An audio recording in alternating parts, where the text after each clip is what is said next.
Na farebné vajíčka potrebujeme vajíčka uvarené na tvrdo, nátierkové maslo, sladkú papriku,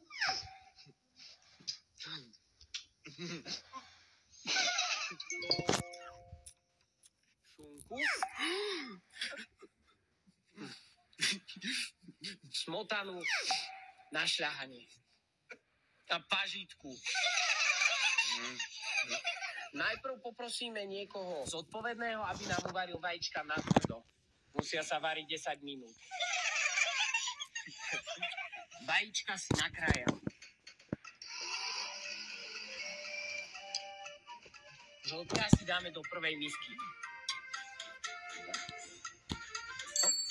Pridáme k ním nátierkové maslo a smotanu. V druhej, tretej a štvrtej miske si pridáme k smotane a maslu napríklad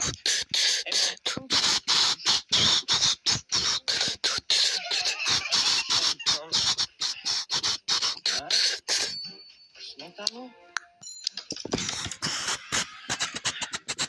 Môžeš použiť smajlík.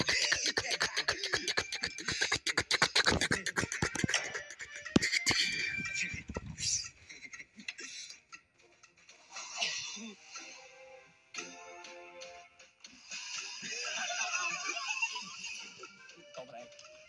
Naplníme si zdobiace vrecká farebnými plnkami a potom budeme maľovať vajíčka. Dobre. Emo. Dobre.